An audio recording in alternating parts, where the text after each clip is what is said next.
Sa kabila ng mga kumakalat na fake news, nakakuha ng mataas na performance at trust rating ang Armed Forces of the Philippines base sa isang survey. Samantala, formal namang inalis bilang reservist si Cavite Representative Kiko Barzaga.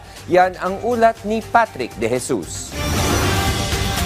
Nananatili ang Armed Forces of the Philippines bilang isa sa mga pinakapinagkakatiwalaan at best performing na ahensya ng gobyerno. Base ito sa Okta Research, 3rd quarter 2025 tugon ng masa survey na may 1,200 respondents. 73% ng mga respondents ang kontento sa performance ng AFP na may net rating na plus 68, habang plus 66 naman ang nakuha nilang net trust rating. Mayorya rin ng mga Pinoy ang sumusuporta sa tungkulin ng AFP pagdating sa pagprotekta sa West Philippine Sea. 83% sa mga respondents ay sang-ayon na dapat ipaglaban ang karapatan ng Pilipinas sa West Philippine Sea. 78% naman ang naniniwala sa kakayahan ng AFP para depensahan ang bansa mula sa external threats, habang 80% ay suportado ang security partnership sa Estados Unidos at iba pang like-minded nations.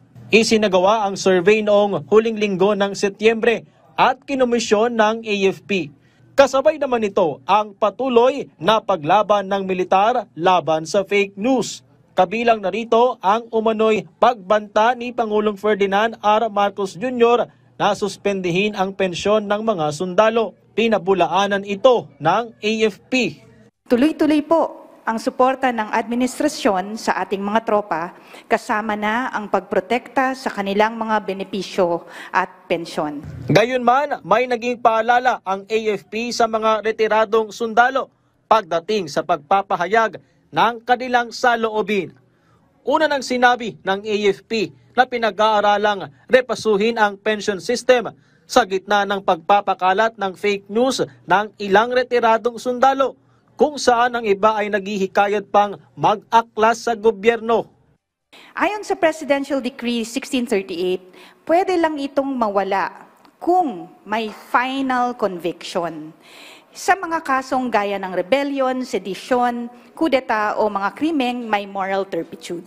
Pensions are a reward for faithful service, not a permanent entitlement regardless of conduct. Samantala, kinumpirma ng Philippine Army na tuluyan ng inalis bilang reservist si Cavite Representative Kiko Barzaga dahil sa iba't ibang grave offenses. Partikular na rito ang social media posts na may larawan ng mambabatas habang suot ang military uniform at hinihikayat ang mga reservist maging ang mga pulis at sundalo na sumama sa mga protesta.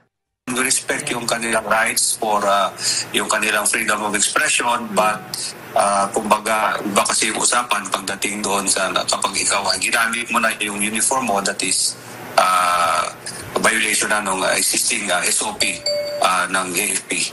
Dahil dito ay hindi na pwedeng makomisyon bilang regular na miyembro o makabalik bilang bahagi ng reserve force ng AFP si Barzaga.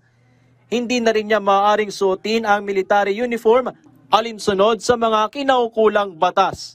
Patrick De Jesus para sa Pambansang TV sa Bagong Pilipinas.